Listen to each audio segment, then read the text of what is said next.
Buenas tardes, todas y todos. Hoy día iniciamos la segunda mesa del ciclo conversatorio Panorama Bienal, el evento de cierre del proyecto La participación chilena en la primera Bienal Latinoamericana de São Paulo, memoria y actualidad de la regionalización de las artes visuales desde una mirada decolonial. Esse proyecto está financiado por el Fondo Nacional de Desarrollo Cultural y las Artes, Fondarte 2021. El proyecto tiene como objetivo investigar la participación chilena en la primera Bienal Latinoamericana de São Paulo, analizando los contextos nacionales e internacionales de dictaduras cívico-militares, poniendo en perspectiva las reverberaciones contemporáneas que produce en el Chile y en la región. En el marco de esas reverberaciones, nos interesa reflexionar sobre las producciones visuales contemporáneas en el contexto chileno y latinoamericano. Por eso, esa mesa tiene como tema Visualidades de la Revuelta y cuenta con la participación de 3 investigadores, Marcel Solá, Rodrigo Torres y Raíssa Cavalcanti. Bueno, voy a pasar la palabra a Marcel y voy a presentarles cada uno de una vez antes que empiecen sus conferencias. Marcel Solá es creador y curador del Museo del Estallido Social, licenciado en Artes Visuales, mención Pintura por la Universidad de Chile, licenciado en Estética por la Universidad Católica de Chile y máster en Museología por la Universidad de Valladolid, España. Creador y curador del Museo del Estallido Social. Es artista y museólogo. Como artista participó en varias exposiciones colectivas e individuales, de las que se destacan la exposición individual en la Groove Fine Art Gallery en Miami en 2021, su participación como expositor en la Feria Arte Basel, también en Miami, en 2019, y la exposición individual en la Galería Modigliani en 2018. Como museólogo, actuó en distintos proyectos, consultorías y también realizó docencia en las universidades Finisterrae y Universidad Internacional SEC. Marcel, cuando esté listo. Muchas gracias. Muchas gracias. Agradecer también vuestra presencia acá y, por cierto, la invitación a todo el equipo equipa que nos invitó a ser parte al Museo del Estallido Social de esta instancia de reflexión en torno a las visualidades de la revuelta, donde, por cierto, me toca, en este caso, referirme desde esta visión de curatorial a las particularidades que han tenido las distintas expresiones que se han vertido en el contexto del espacio público. Primero, bueno, ya que estamos en este contexto, un espacio que está tan precisamente cargado de imágenes, atiborrado de esa saturación, de esa estética propia de las expresiones de cartelería popular, de distintas técnicas de intervención mural.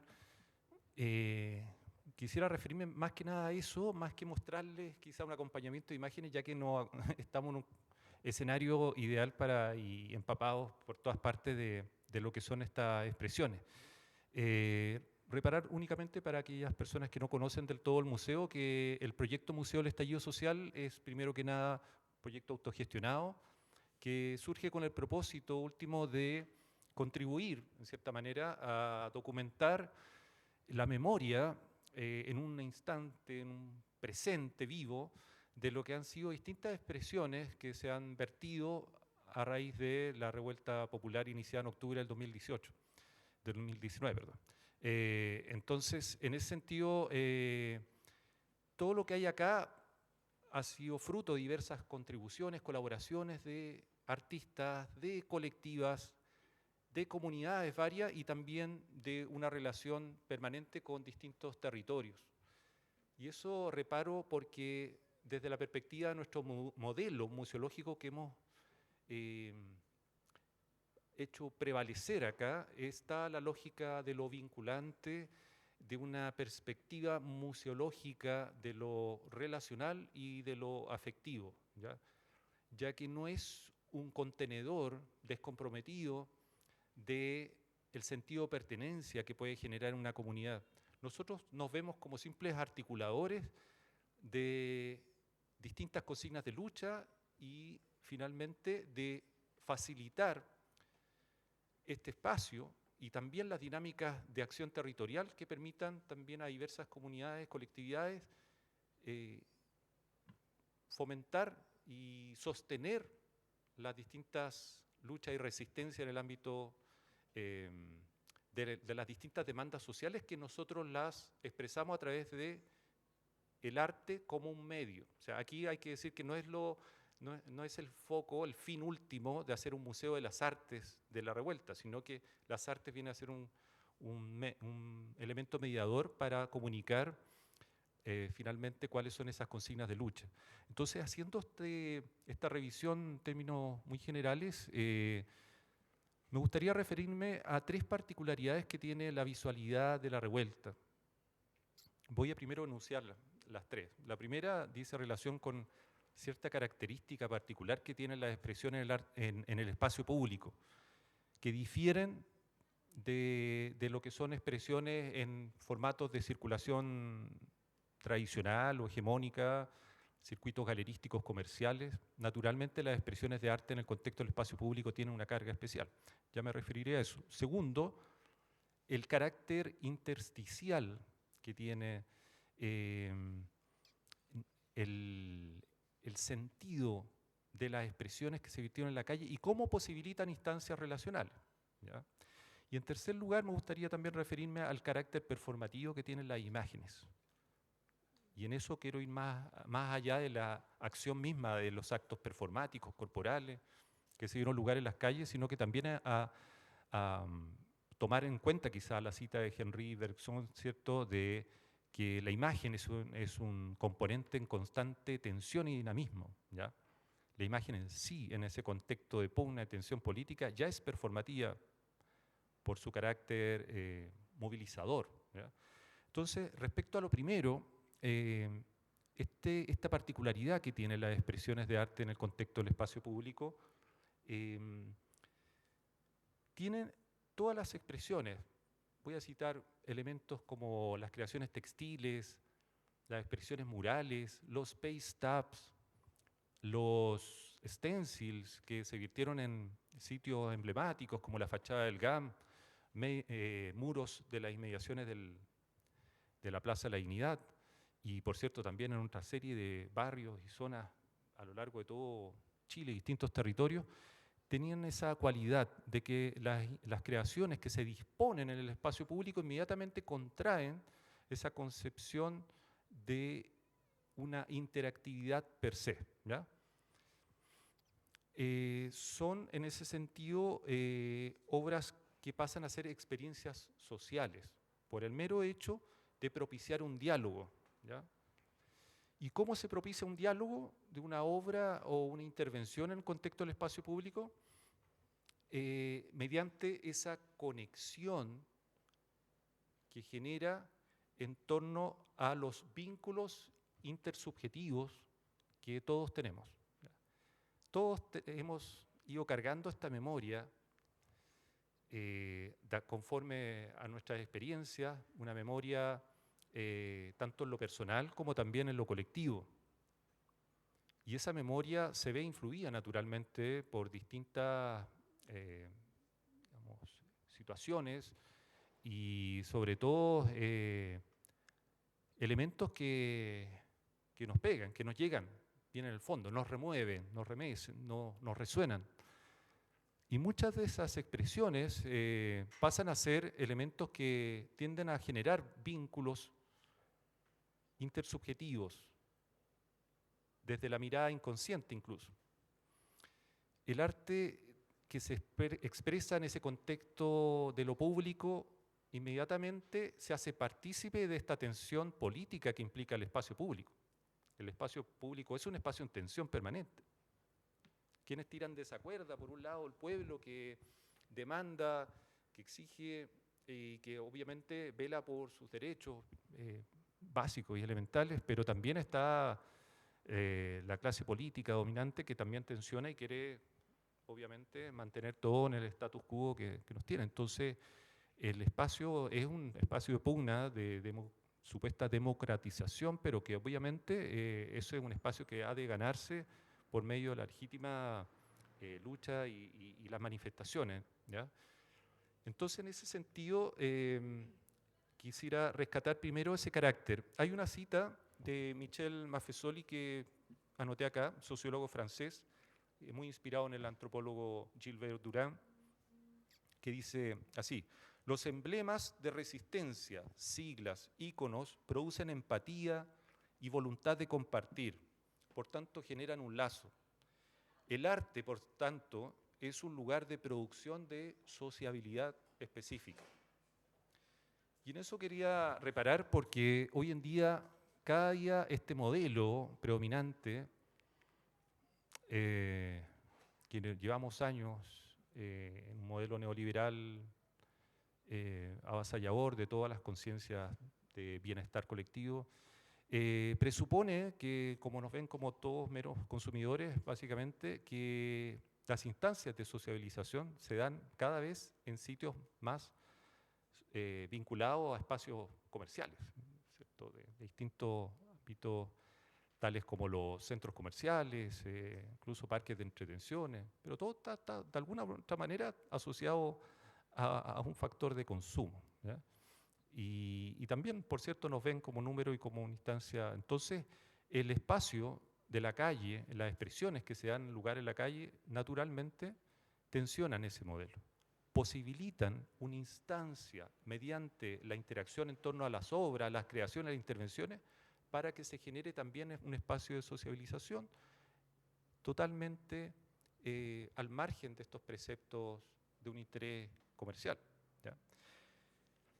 Hay situaciones bien particulares que también se dieron lugar en el contexto de esta revuelta que yo quisiera señalar casi como un paréntesis, como el rol que tuvo la acción de fotógrafos, fotógrafas, fotógrafes, ¿cierto? La acción de registro ya no era solamente, ya no es una instancia desde lo técnico profesional para justamente documentar, archivar, en algunos casos difundir algunas visualidades, sino que también los y las fotógrafas se pusieron a disposición. Es un acto de servicio a la sociedad, por cuanto sus registros también son puestos a disposición, ¿ya? Todos, de alguna manera, siendo fotógrafos o no, nos pusimos también en esa disposición a través del registro de diversos actos de represión estatal para cuidarnos. Eso es clave. Entonces, bueno, ya lo decía, esas características del arte que se revelan a esta predominancia, un modelo que impone o presupone que todas las instancias de sociabilización se den, la tendencia se den en espacios de circulación comercial, inmediatamente conlleva que las acciones de arte son totalmente contrahegemónicas, que también en ese sentido se oponen y tensionan los medios de comunicación que finalmente cuentan su verdad y las expresiones de arte son reveladoras en ese sentido. El arte y la imagen siempre va a ser preverbal, ¿ya? Condensan múltiples significantes y en ese sentido puede ser a veces mucho más rica que la palabra. No es que descarte un fanático de la poesía, pero creo que en este caso muchas imágenes condensan eso. Nosotros acá, sin ir más lejos en el museo, concebimos esta yuxtaposición y disposición de imágenes en saturación como unidades semánticas a disposición de que los y las perceptoras las vayan articulando en una narrativa que pueda generar ciertas conexiones, replicando este ejercicio que se dio en el espacio de las calles, ¿ya? Como decía, el segundo punto que noto como rasgo característico, distintivo de estas expresiones que se dieron en un contexto de revuelta, es este concepto de lo intersticial, que si lo llevamos a distintos planos, no es un concepto que se maneje mucho, porque desde el plano, por ejemplo, de la ciencia, recién es un término que se le dio desde el ámbito de la medicina a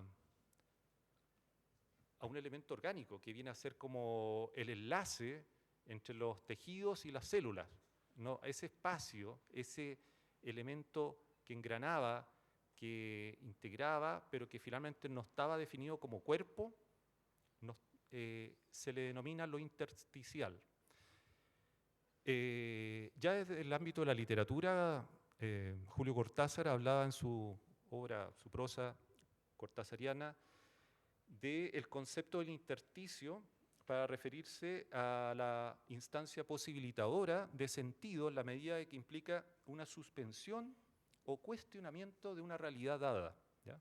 Lo intersticial, por consiguiente, busca escabullirse de todo sentido fijo, ¿ya? Y ahí volvemos a esta idea de la imagen en tensión. La imagen está en movimiento, la imagen se reproduce, se modela más que reproduce, porque en la expresión, en las distintas expresiones de la calle no existe un acto de representación.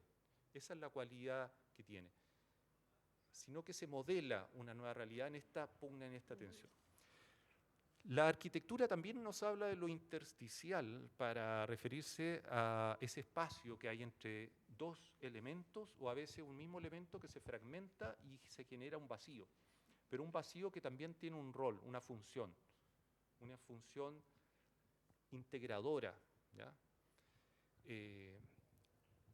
Se asocia mucho a contextos de situaciones de vacío en el marco de lo urbano. A veces se habla que a veces los sitios eriazos no tienen una función específica, pero son claves a la hora de generar enlace entre uno y otro y que son espacios potencialmente que se pueden poner a disposición de lo comunitario y lo territorial. Por ende, desde esta perspectiva, lo intersticial en el ámbito arquitectónico urbanístico puede ser también muy interesante de concebir a la hora de entender cómo existen estos actos de apropiación en el contexto del espacio público desde lo comunitario. Por último, referirme dentro del contexto de lo intersticial a la definición que me gusta mucho de Karl Marx, que dice que lo intersticial está asociado a esta definición donde las comunidades de intercambio se escapaban o rehuían del cuadro económico capitalista por no responder a la ley de la ganancia, como decíamos anteriormente. El arte, por tanto, es un estado de encuentro. Las obras de arte en las calles se revelan a esta alienación imperante. En tercer lugar, quisiera referirme a esto de la imagen en esta constante dinamización que reverbera en cada una y uno de los perceptores, que es una imagen performática, es una imagen en una tensión permanente, ¿ya? Entonces, de alguna manera, el proceso de impugnación y producción de nuevos imaginarios, en este caso, los actos de iconoclasia, por ejemplo, ¿ya? ¿Por qué se generaron diversas subversiones o alteraciones de monumentos, ¿cierto? Es una visión más, es tensionar esos ejercicios de monumentalización descomprometida de cualquier proceso vinculante, decisional por parte de la ciudadanía, ¿ya? El pueblo salió a rebelarse contra imágenes que nomás replicaban básicamente estos ejercicios de monumentalizar gestas heroicas, supuestos próceres, o también colonizadores, y en este caso el acto de subvertirlo, de alterarlos, o a veces incluso derechamente romperlos, busca eso, esa tensión, esa movilización, ese cuestionamiento. Y en esa tensión es donde justamente surgen estos nuevos también referentes, ¿ya? No en vano se rescataron imaginarios de ciertos referentes del pasado, los Víctor Jara, los Allende, Violeta Parra, la misma Gladys Marín aparece entonces. Y bueno, básicamente en torno a la imagen, y para no extenderme más, justamente otra cita de Henri Bergson dice: la obra de arte es un bloque de sensaciones, es decir, está integrada básicamente por perceptos y afectos. Así que con eso quisiera rematar. Muchas gracias. Muchas gracias, Marcel. Creo que hay un montón de cosas que podemos hablar después, pero adelante con la segunda conferencia hoy día de Rodrigo Torres. Rodrigo es director de la Escuela de Investigación y Posgrado de la Facultad de Ciencias Sociales, Jurídicas y Económicas de la Universidad Católica Silva Enríquez. Es investigador del Centro de Investigación en Ciencias Sociales y Juventud, CISJU, de la misma universidad y doctor en Ciencias Políticas de la Universidad París-UNEO. También es máster en Ciencias Humanas y Sociales por la Universidad París 8. Muchas gracias, Rodrigo, cuando esté listo, por favor. ¿Se escucha, cierto? Perfecto. Bueno, agradecer en primer lugar al equipo por la invitación que me realizan para participar de esta jornada. Agradecer a Marcel también por brindar este espacio icónico en el cual podemos expresar y tocar temáticas que precisamente hablan de todo lo que está aquí contenido. Y bueno, yo voy a comentarles que lo que voy a abordar en mi presentación básicamente se centra, voy a presentar imágenes, pero va un poco más allá de la imagen pura, sino lo que yo voy a presentarles a partir de algunas investigaciones que he realizado, es centrado en los procesos de estetización de las manifestaciones que han ocurrido en Chile durante la última década, podríamos decir. Particularmente voy a abordar lo que es el movimiento estudiantil del año 2011, que se caracterizó precisamente por un recurso a lo estético bien importante. Sin lugar a dudas, lo que son la revuelta popular o estallido social del año 2019, el cual claramente su carga icónica, pictográfica y estética y performática la podemos apreciar en este mismo espacio. Y por último también a ciertas manifestaciones que también tuvieron un valor bien importante durante el periodo de pandemia. Así que en base a esos tres momentos, con algunos casos concretos, con algunos casos que estudié, voy a presentar algunas reflexiones sobre la estetización de las manifestaciones, cómo se ha ido desarrollando en Chile particularmente. Bueno, no quería no comentar la imagen que seleccioné, sin lugar a duda, para esta portada de la presentación. Como pueden ver, y retomando muchos de los puntos que señaló Marcel, cómo una cierta imagen puede tener un valor estético, político, al mismo tiempo poner en tensión ciertos límites sociales que podemos concebir. Por ejemplo, imagínense, no es menor contrastar esta imagen en lo que era la Plaza Dignidad, a algunos metros de acá, en cierta alegoría a una especie de Mariana, como sería la Mariana de la Independencia Francesa, o incluso una contrarrespuesta, no sé si ustedes se acordarán, pero antes la moneda de 10 pesos traía también una figura alegórica de una mujer rompiendo cadenas en honor a la fecha del golpe de Estado. Y sin lugar a dudas uno podría incluso contraponer las dos imágenes, básicamente. Otra figura de liberación, se podría decir, con toda esta estética y alegoría. Y es en ese sentido, precisamente, cómo lo estético se vuelve finalmente una herramienta, una parte importante de los repertorios de acción, de manifestación que tiene la ciudadanía en el contexto de la última década. Eso es un poco lo que voy a abordar. Podemos pasar a la siguiente diapositiva, donde les voy a mostrar un poco las temáticas que vamos a abordar. Como les digo, yo dividí un poco en 5 puntos. Les comentaba rápidamente unos antecedentes teóricos que les voy a presentar.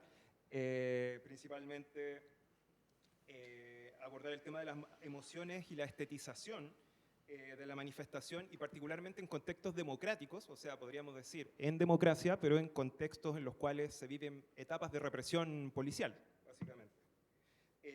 Como les digo, voy a abordar 3 casos: los flash mob durante el movimiento 2011, la estetización ciudadana durante el estallido 2011 a partir de 2 ejemplos particulares, y por último, y a ver si se recuerdan, el caso de Light Lab, cuando proyectó ciertos conceptos, particularmente la palabra hambre, en el edificio Telefónica, que también está aquí a pocos metros, y con un gran impacto, digamos, en el debate público.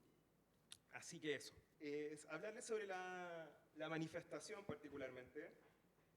La manifestación en la actualidad, en lo que serían los procesos de democracia actuales, se ha transformado finalmente en una forma de incidencia en los debates públicos. Como bien señalaba Marcel, se reconoce como una forma de participación política, dentro de la literatura en ciencia política, que es la cual yo abordo. Normalmente nosotros en ciencia política hacemos la división entre las formas de participación formales y las informales. Formales sería, por ejemplo, votar en elecciones, militar en partidos políticos. Informales, por ejemplo, puede ser precisamente las acciones de protesta, y dentro de ellas una rama puede ser precisamente el uso de recursos estéticos para incidir en los debates públicos. Como les digo, los enfoques tradicionales de la movilización, del acto de manifestarse ciudadanamente, han sido también marcados por dos criterios, algunos que se enfocan mucho más en un enfoque racional, por ejemplo, de la acción manifestante, del activismo, el cual principalmente busca objetivos estratégicos, es decir, yo me manifiesto, por ejemplo, para obtener una mejora salarial, un derecho, etcétera. Pero sin lugar a duda también existe un componente emocional que guía a la acción manifestante. Y eso el estallido revuelta del año 2019 lo puso muy en evidencia, básicamente. No necesariamente yo protesto por mis necesidades propias, sino muchas veces yo puedo actuar como una respuesta emocional, como una respuesta de solidaridad hacia otros intereses, hacia otros colectivos, hacia otros sujetos. Y eso es lo interesante de esto. Por lo tanto, lo que quiero señalar es cómo emociones como la rabia, la empatía, la solidaridad son factores que, se podría decir, desatan, articulan y promueven la acción ciudadana en ámbitos de protesta. Y esto se da mucho particularmente en casos de contextos de represión en democracia, en los cuales muchas veces uno, ejerciendo solidaridad, expresando la rabia que me producen esas violaciones o abusos en contextos de represión, precisamente generan este acto manifestante, se podría decir, o este acto activista. ¿Podemos pasar a la siguiente, por favor? La manifestación, bueno, como les digo, se presenta por diversas expresiones. Particularmente hay ciertas expresiones tradicionales que podríamos decir, como las marchas.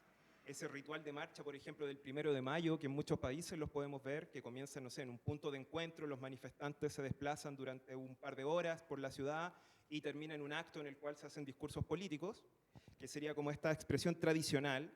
Sin lugar a duda hay expresiones clásicas que se han estudiado, como las barricadas, las ocupaciones de espacios públicos, etc. Y en ese sentido un elemento común es principalmente cómo esta lógica lo que busca muchas veces es expresar estados emotivos. Hay ejemplos muy importantes que hemos visto que son esta lógica de marcha como cortejo, se podría decir. Muchas veces, un ejemplo clásico eran ciertos cortejos que se hacían las familias víctimas de violaciones de derechos humanos en dictadura, precisamente para establecer esta lógica de que había población, que habían compatriotas que estaban siendo asesinados, torturados, etc. Y recurrían a una expresión como podía ser un cortejo fúnebre para manifestarlo. Y en ese sentido, como les digo yo, en base a esta lógica emocional que busca la protesta y la ocupación del espacio público, yo planteaba una pregunta que va a guiar un poco estos tres elementos o estos tres momentos clave que les quiero presentar. La pregunta que guía finalmente lo que va a ser mi presentación es cómo el componente estético articula y se expresa en las manifestaciones colectivas en contextos de represión en democracia. Y eso es lo que vamos a ver a partir del caso particular de lo que sería el movimiento 2011. Vamos a comenzar con ese. Podemos pasar a la siguiente, por favor. Acá yo lo que quiero señalar básicamente es que muchos estudios recientes en movimientos sociales han enfocado la parte estética o lúdica de la movilización en las redes sociales. O sea, todos sabemos muchas veces que las redes sociales son un argumento, son un instrumento que permite organizar y expresar cierto acto de manifestación. Por ejemplo, muchas de las imágenes de los videos que ocurrieron durante la revuelta del 2019, nosotros lo pudimos apreciar mediante las redes, pero no debemos confundir que si bien es un espacio público en sus términos propios, no necesariamente es se podría decir, un reemplazo del espacio físico en el cual se ejerce la manifestación. Eso particularmente lo quería destacar con esta cita de lo que sería, siguiendo a Castel, cuando él dice, por ejemplo, que las formas de movilización mediante redes sociales no pueden ser comprendidas sin la participación de los manifestantes en el espacio público urbano. Y últimamente, además de los casos nacionales, también hemos tenido ejemplos internacionales, como fue el ocupar Wall Street, ¿se acuerdan? Los indignados en España, la Nuit debout, que fue un caso similar en París. Por lo tanto, tenemos esta lógica de ocupación del espacio público que quiero destacar y que no puede ser reemplazada finalmente. Sí puede ser compartida a través de redes, pero no necesariamente reemplazada por las redes sociales, como muchos teóricos o algunos estudiosos lo plantean. Podemos pasar a la siguiente, por favor. Un elemento que quisiera destacar es que la apropiación de los espacios públicos se convierte en una práctica donde los actores intentan sensibilizar a la ciudadanía. Hay una lógica de espectadores no menor, en la cual el acto manifestante en el que yo utilizo para protestar, busco influir en el estado de ánimo, en las emociones de lo que sería la ciudadanía en tanto espectador. Por otra parte, es decir, hay un elemento externo en el cual yo quiero influir en los actores externos, pero también hay un elemento interno no menor, es decir, de estas prácticas. La lógica, quiero destacar, es que básicamente el manifestarse de una manera estética permite a un colectivo determinado o a un actor social determinado comunicar, sensibilizar y posicionar sus demandas en el espacio público. Y esto puede darse en el espacio físico, en los espacios de discusión mediática, sin lugar a dudas, lo que muchos de los movimientos actuales y su lógica lo que busca es tener espacio en los medios para que pueda alcanzar mucha más audiencia, se podría decir, o sensibilizar una mayor cantidad de público. Y bueno, sin lugar a dudas, los espacios políticos como consecuencia de todo este proceso. Podemos pasar a la siguiente. Yo quisiera sintetizar con una frase de George Marcus, que se llama, de una publicación que se llama El ciudadano sentimental, emociones y políticas en democracia, en la cual él señala que para llevar a las personas a compartir las preocupaciones de los otros, a interesarse en un problema, en una crisis, en un tema que no pertenece a sus universos personales, es necesario establecer un nexo específico entre el problema en cuestión y las reacciones emocionales de la ciudadanía a la cual me dirijo. Y es un poco en esto la base para comprender esta lógica de estetización de la manifestación y qué es lo que busca. Podemos pasar a la siguiente, y con esto termino lo que sería estos antecedentes teóricos que por lo menos trato de rescatar desde la ciencia política. Podemos terminar con ciertos conceptos que yo utilizo bastante y seguramente los voy a recuperar a lo largo de la presentación. Un concepto que usamos mucho en ciencia política y en sociología política para abordar las movilizaciones sociales es el concepto de repertorio de acción colectiva. Básicamente, como indica su nombre, es un repertorio, un conjunto de estrategias, de tácticas, de acciones que permiten al actor manifestante posicionarse. En ese sentido existen muchas herramientas. Y lo que busca, en cierta medida, algunos de estos repertorios es posicionar las emociones en el debate político. Como yo les señalaba, estos repertorios pueden ir desde el rito de la manifestación militante, la marcha del 1 de mayo en la mayor parte de los países, hasta elementos mucho más actuales o que han influido en los movimientos sociales, como pueden ser los flash mob y las performance, en las cuales vamos a analizar el caso del 2011. Que si se fijan son expresiones de manifestación en el espacio público, pero que tienen una lógica mucho más efímera. Entonces, si se fijan, muchas veces quizá hemos visto cómo la acción manifestante progresivamente ha tenido un recurso hacia lo estético y hacia lo efímero, considerando también precisamente un contexto en el cual un acto efímero, dada, como les digo, los avances tecnológicos, las redes, etcétera, puede tener un impacto no menor y de forma muy rápida.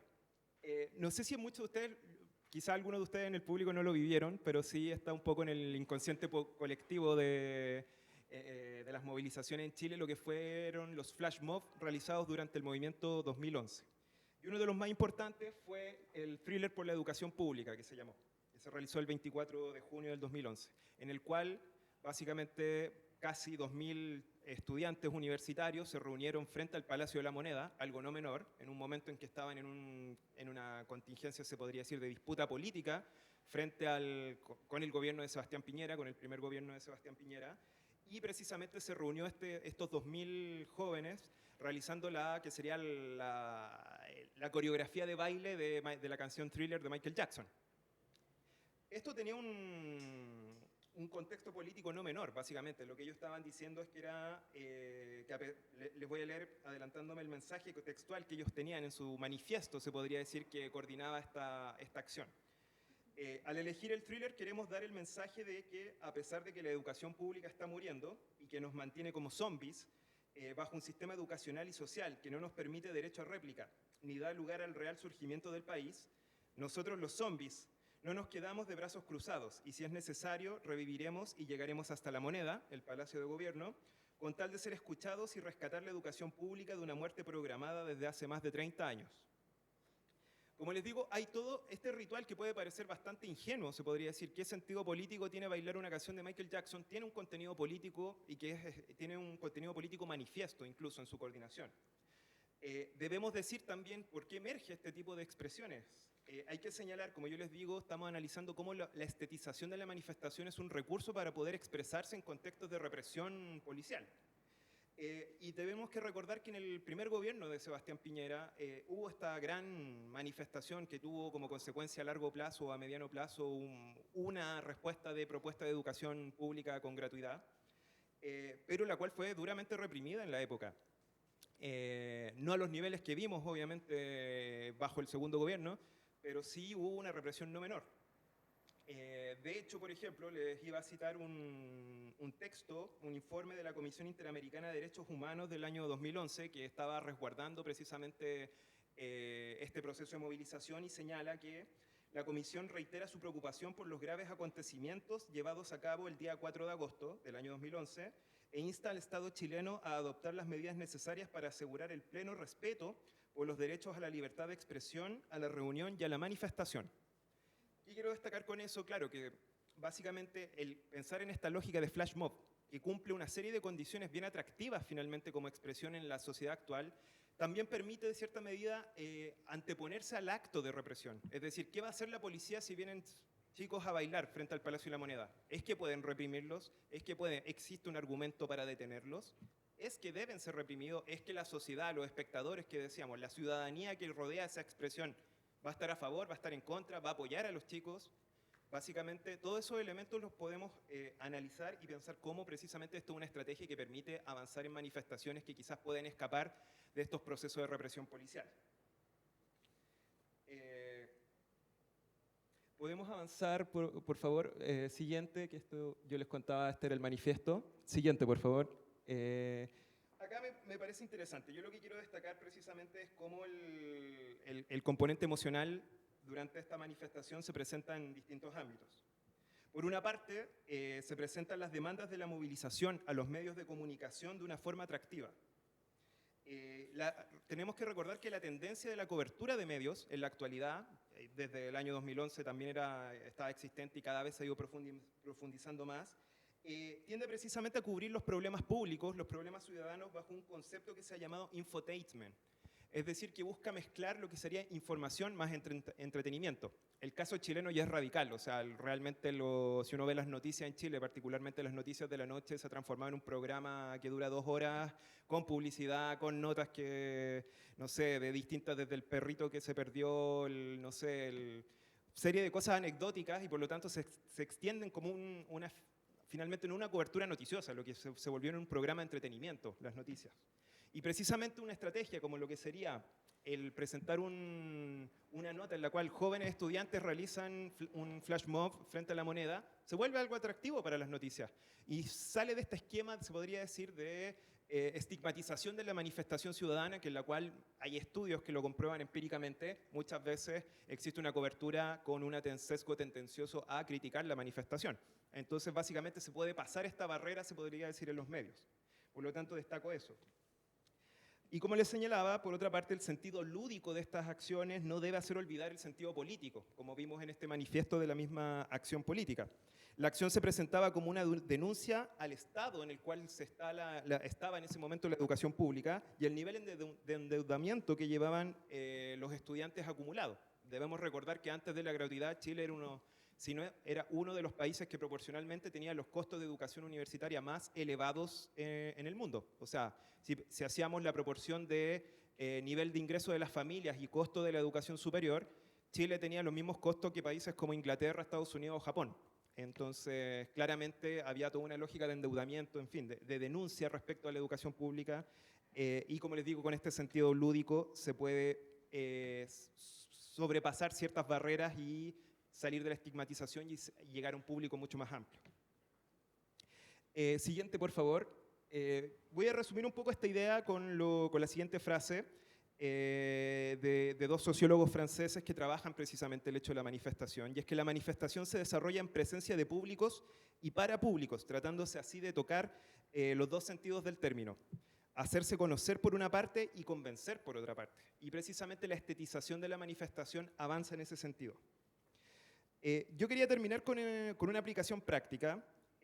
básicamente yo estudié lo que era un colectivo en particular, que se llamaba un colectivo que se llamaba Difusión Activo Pacífica, que organizó varios de los flash mob durante las manifestaciones del 2011. Y yo quise profundizar precisamente por qué se recurre a lo estético, por qué lo estético se vuelve una herramienta de manifestación y no seguir haciendo barricadas, no seguir haciendo la marcha tradicional, no seguir haciendo la toma tradicional universitaria. Rápidamente voy a saltarme algunos puntos, pero lo que quiero resumir. Podemos pasar a la siguiente. Esto es muy interesante, con esto lo voy a tratar de sintetizar, pero yo creo que la estetización de la manifestación, al momento de estudiarla, cómo nace y cómo se desarrolla en el movimiento del 2011, plantea que aparece como una alternativa a las acciones militantes tradicionales. Y bueno, no sé si tú, Marcel, vas a coincidir conmigo, pero quizás muchos de los contenidos estéticos que están acá es precisamente una respuesta a una política tradicional que no puede recoger estos sentimientos o no puede recoger estas demandas. Yo voy a, por ejemplo, un par de citas de lo cuales me relataron los estudiantes que entrevisté. Por ejemplo, uno señala que yo creo que el enfoque es distinto en las asambleas, que eran las asambleas de las políticas tradicionales, se podría decir universitarias, con militantes, juventudes de partido. Se debatían cosas para llevar a las federaciones, pero nuestra idea era llegar a la gente. Otro entrevistado nos señala que él veía la ciudad no solamente como un espacio para actuar, sino también un espacio que hay que proteger, comprendiendo que también hacemos parte de ella. Y esta era una disputa que se estaba dando en la lógica del movimiento, por ejemplo, de aquellos que eran mucho más centrados en la negociación política, otros actores que eran mucho más centrados en lo que sería la protesta más fuerte, se podría decir, de destrucción del espacio público. Y esta alternativa que va apareciendo, que como la estetización puede ser precisamente una respuesta que se aleja de la destrucción del espacio público y se acerca a la ciudadanía. Siguiente, por favor. Podemos pasar también. Me va quedando poquito tiempo, pero miren, les presento otro flash mob que no es no menor, también frente a al Palacio de la Moneda, que se llamó Los espartanos defienden la educación pública. En la época estaba de moda una película que se llamaba 300, que era precisamente sobre cómo soldados espartanos llevaban una lucha contra el imperio turco, creo.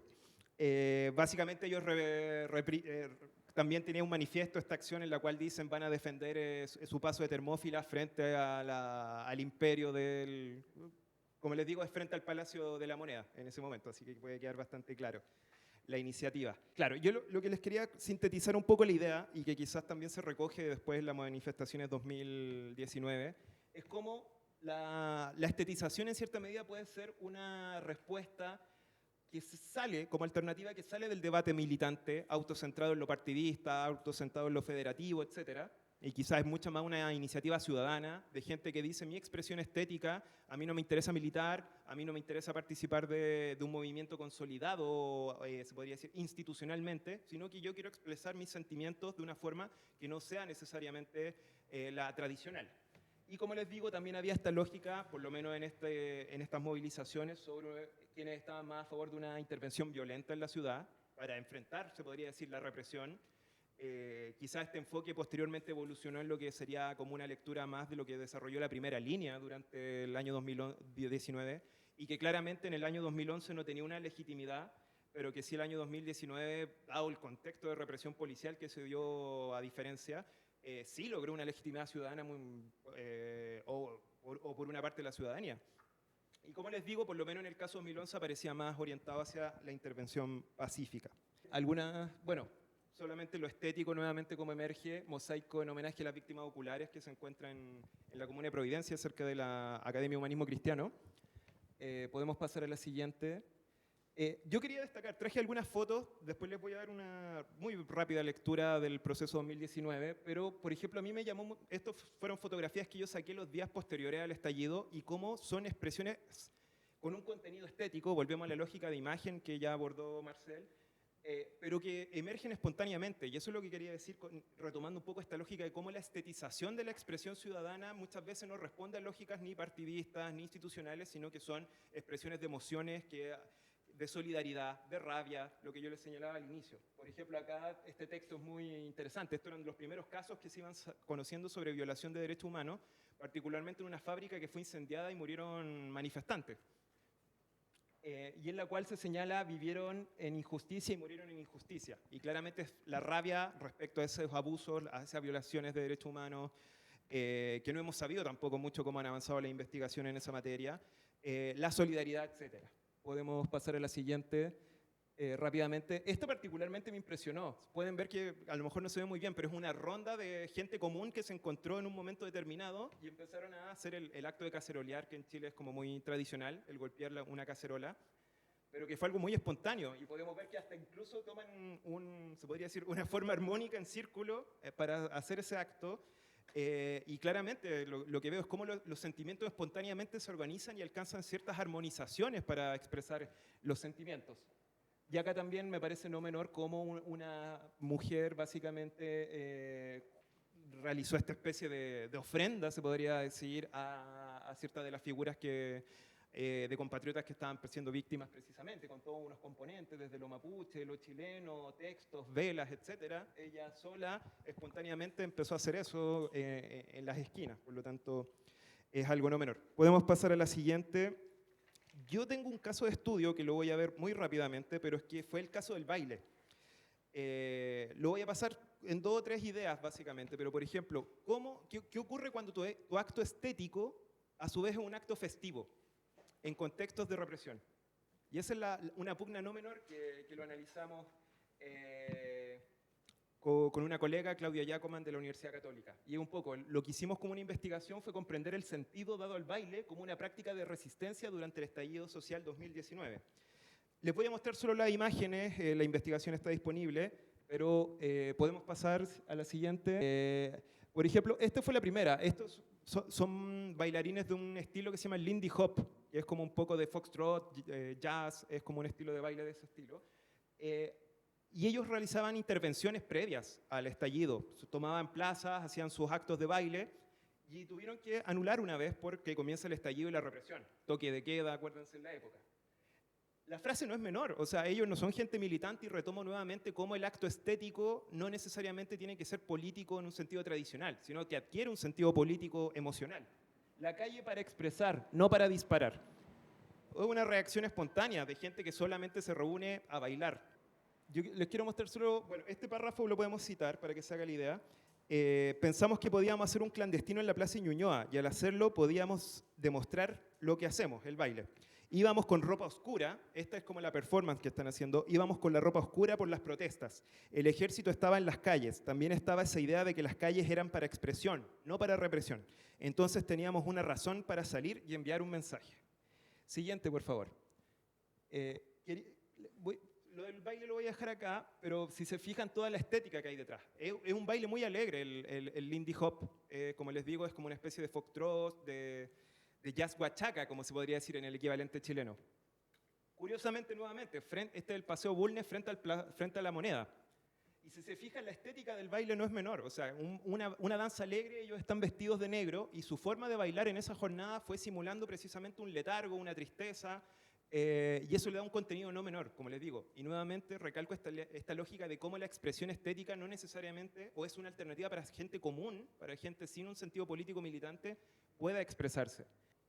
Como les digo de nuevo, un sentido, bailar para resistir, o esa resistencia que no es solo una resistencia política, sino también resistir un momento en el cual toda la ciudadanía se está viendo envuelta en una cosa que nadie podía esperar, en casos de violación, de violencia, elementos no menores. Siguiente, por favor. Bueno, voy a terminar por último con el caso del Aid Lab. Como les digo, yo veo cómo esta estetización ha ido emergiendo y en el largo plazo, y no termina solo con el estallido. Y vamos a ver muy rápidamente la pandemia. Básicamente, The Light Lab tiene un manifiesto que es muy interesante. Ellos han hecho varias intervenciones para el plebiscito, para la elección de Gabriel Boric y previa. Y rápidamente termino con esto. El manifiesto lumínico nace de la emergencia, de la necesidad de cuestionar y visibilizar un contenido desde un lado no violento. Retomo nuevamente cómo la estetización puede ser precisamente un recurso a la no violencia. Día a día vamos proponiendo un texto que no responde a un guión previo, a una dirección de ningún partido político, y nuevamente está esta idea de cómo lo estético no responde a la política tradicional o militante. Para nosotros es necesario y urgente ocupar estos medios y realizar un activismo lumínico. Tratamos de que sean mensajes positivos, propositivos y no de violencia. Nosotros no lo queremos en el país. Ojalá no haya violencia de Estado ni de nadie. Para nosotros el arte tiene que estar en sintonía con lo que está pasando a las personas. Creemos en un arte funcional. ¿Podemos pasar a la siguiente, por favor? Como les digo acá rápidamente, el hecho que nosotros estudiamos y fue cómo la palabra hambre se posicionó en el debate público durante la pandemia. Existía hambre en sectores de la población, fue un día en que hubo manifestación en la comuna del Bosque, en la periferia de Santiago, porque era población que no podía trabajar por la cuarentena, etc. Y fue una manifestación fuertemente reprimida igualmente en la comuna del Bosque. Y por lo tanto en la noche, siguiente por favor, aparece esta figura del hambre en lo que sería el edificio Telefónica a pocos metros, y el cual generó un debate no menor.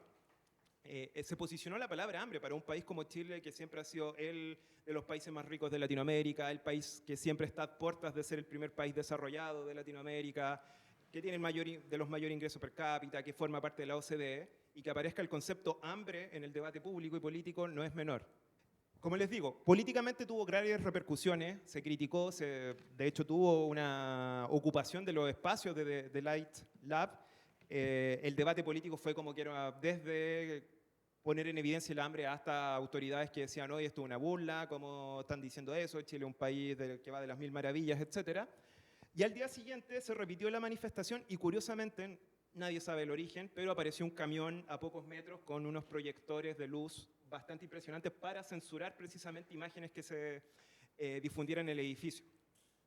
Curiosamente, luego de hambre vinieron otras dos palabras y estas sí fueron censuradas por esta luz, y curiosamente las palabras fueron dignidad y humanidad, lo cual no deja de ser simbólico precisamente en esta dinámica y en el lenguaje de estetización de manifestaciones que estamos hablando. Bueno, yo con eso me excuso, voy a terminar acá, disculpen por ocupar mucho más del tiempo que se me había otorgado, pero disculpen, me apasiona bastante el tema y sobre todo en un contexto donde estamos. Así que eso, muchas gracias. Gracias a ti, Rodrigo. Bueno, paso la palabra entonces a Raíssa Cavalcanti. Raíssa es docente del Departamento de Publicidad e Imagen de la Universidad Santiago de Chile. Es doctora en Sociología por la Universidad Federal de Pernambuco. Es máster en Sociología por la misma universidad, cientista social y periodista. Es investigadora asociada y co-coordinadora del Núcleo de Sociología del Arte de la Universidad de Chile y miembro del Grupo de Pesquisa em Teoria e Imagem, em Teoria e História do Design da Universidade Federal do Paraná y también del Grupo de Estudios Sociales del Arte, la Cultura y la Política en Latinoamérica de la Universidad Nacional de La Plata. Raíssa es una de las coordinadoras del proyecto que estamos desarrollando en el marco de esa mesa, que es el proyecto La Participación Chilena en la Primera Bienal de São Paulo. Muchas gracias, Raíssa. Gracias, Yasmín. Primero, agradecer muchísimo a Marcel por colaboraciones ya de varios meses, ya casi años ya que nos conocimos con Marcel, y desde un principio, cuando supe del proyecto Museo del Estallido, la idea me encantó, la propuesta museológica que tú tratas de desarrollar acá es maravillosa. Sí, es un proyecto que yo considero importantísimo para la ciudadanía chilena, para lo artístico, para lo político. Así que mil gracias por recibirnos acá en tu casa hoy. Gracias, Rodrigo, por tu tremenda exposición también, súper aclaradora y súper importante los nexos que haces entre estética y política, como que complementa todo lo que Marcela habló, o sea, todo ese sentido acá, ¿no? Estar en este espacio y hablar todo eso.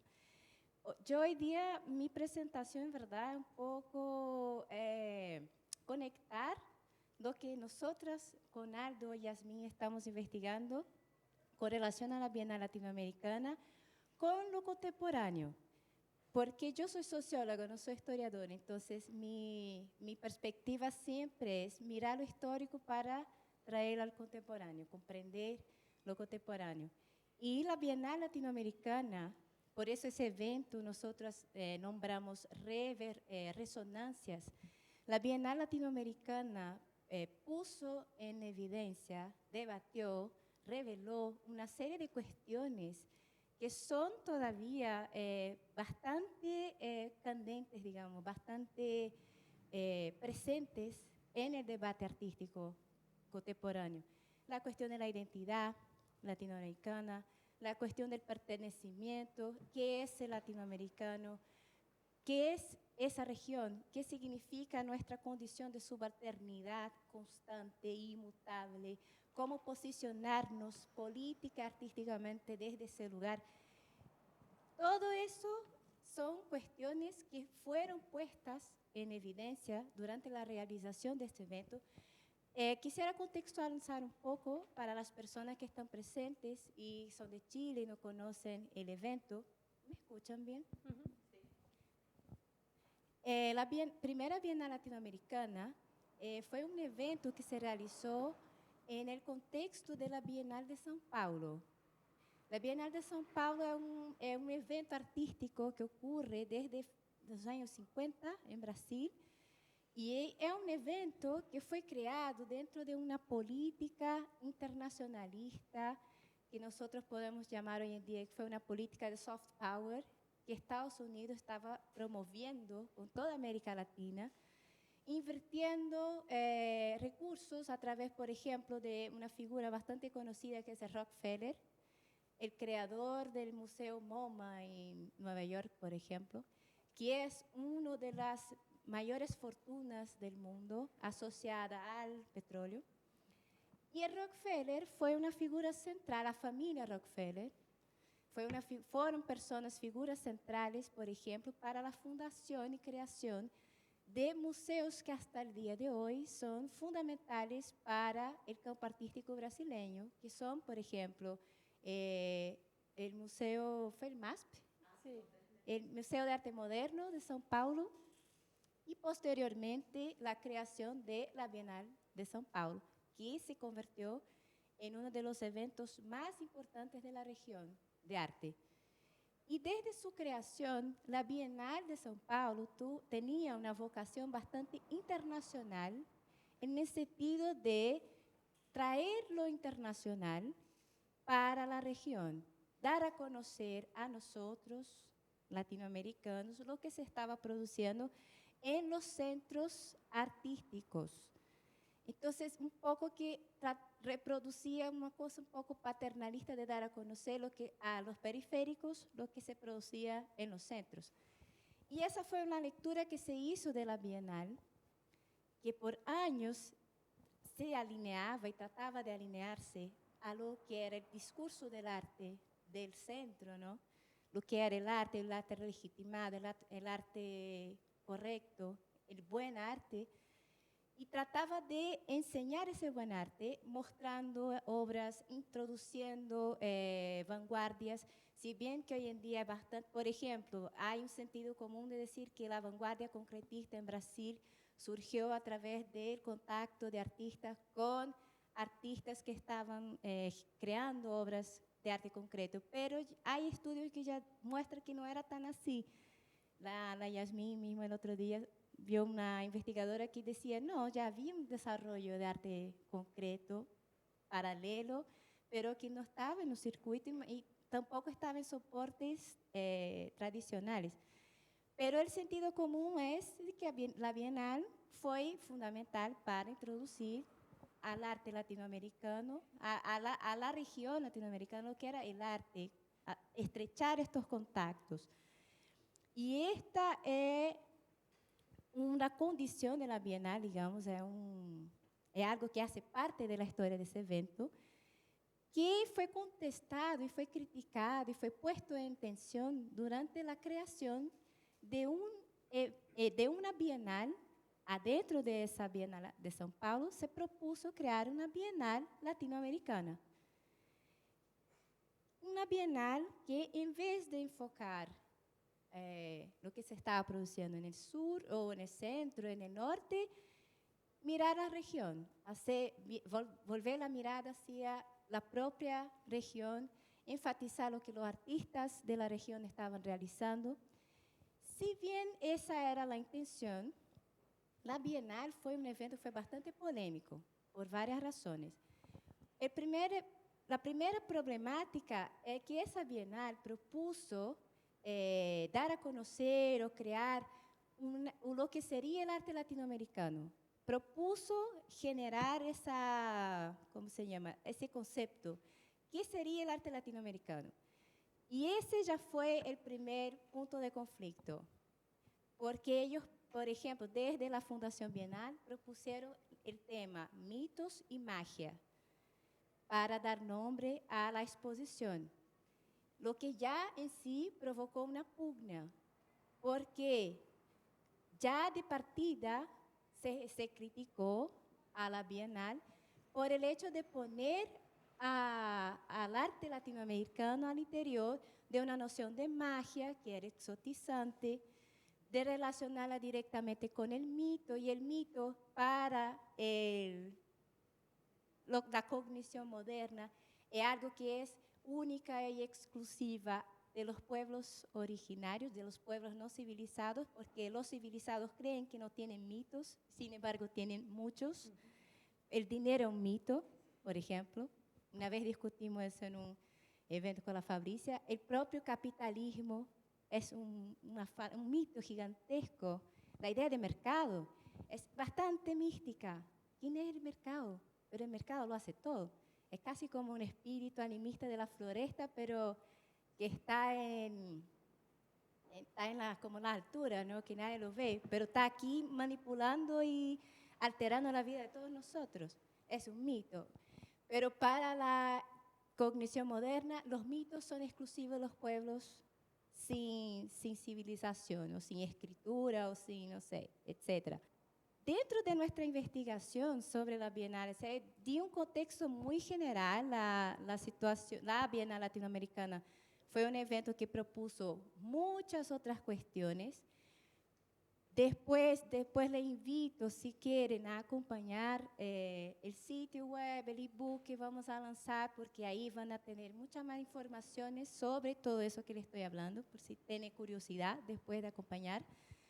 Pero básicamente, para volver a lo que quería conversar hoy con ustedes, una de las cosas importantes que la Bienal Latinoamericana puso en evidencia en ese momento al plantear una idea de arte latinoamericano fue crear, por ejemplo, primero una imagen de lo que sería lo latinoamericano, lo que no era fácil, porque lo latinoamericano en ese momento estaba dividido entre lo que era lo latinoamericano popular, lo que era lo latinoamericano relacionado a una cultura de izquierda, por ejemplo, una izquierda marxista, un imaginario muralista, por ejemplo, que dominaba el arte de izquierda, asociada por otro lado, a un imaginario que nosotras decimos, por decir algo, liberal, un imaginario del arte que se estaba desarrollando desde Estados Unidos, por ejemplo, como expresionismo, un arte que tenía que alejarse de lo contingente, un arte que tenía que responder a las exigencias de la subjetividad, por decir algo. También tenía, paralelamente a eso, el desarrollo de una vanguardia durante los años 60 y 70 en varios países latinoamericanos que se estaba influenciando por vanguardias de Estados Unidos, especialmente en ese momento, como el conceptualismo, que acá produjeron otro tipo de imágenes, otro tipo de acciones, que respondían también a una voluntad de acción política. Y ayer vimos en la mesa con la Isabel cómo ella mostró la acción del Tucumán Arde, por ejemplo, que es un marco del conceptualismo latinoamericano. ¿Cómo es que entonces se piensa lo propio y lo que es el propio de Latinoamérica a partir de una pugna, por ejemplo, entre esos tres ejes? Entonces, es una tarea compleja. Alguien va a quedar fuera si decidimos aquí, vamos a nombrar lo que es lo latinoamericano y elegimos un camino, vamos a dejar afuera otros caminos posibles. Por eso es polémico, ¿no? Tentar definir lo que es el arte latinoamericano. Y la Bienal intentó y falló, produjo polémica, pero lo que fue bueno es que la polémica que produjo es una polémica que fue productiva, que generó después, por ejemplo, una reunión de críticos en 1981 para debatir cuestiones relativas a cómo pensar el arte latinoamericano desde perspectivas propias. Cómo leer nosotros mismos a partir de marcos nuestros, sin tener que pasar por una lectura exterior para aprobarnos mientras artistas latinoamericanos. Y esa fue la llave del debate de los años 70. La Bienal Latinoamericana ocurrió en 1978. Y aquí les quería proponer un marco que es muy arbitrario, no es un marco histórico para nada, es simplemente algo que encontré didáctico para pensar, por ejemplo, 3 marcos distintos de cambios de la idea de arte latinoamericano o de idea de Latinoamérica, por decir algo. Y tomé prestado de un investigador que se llama Joaquín Barrientos, que publicó hace poquito una tesis bien interesante que se llama justamente La idea de arte latinoamericana. Y propongo lo siguiente, que en la década de 70, el fondo, digamos, la preocupación central de pensar el arte era pensar el propio de la visualidad latinoamericana. ¿Qué nos distingue como región? ¿Qué nos distingue como colectividad de artistas con relación al centro? Y cómo esa diferencia puede ser leída no como precariedad en el sentido de que no es un mal arte, sino un arte distinto. Es un arte producido desde otros parámetros contextuales, sociales, etc.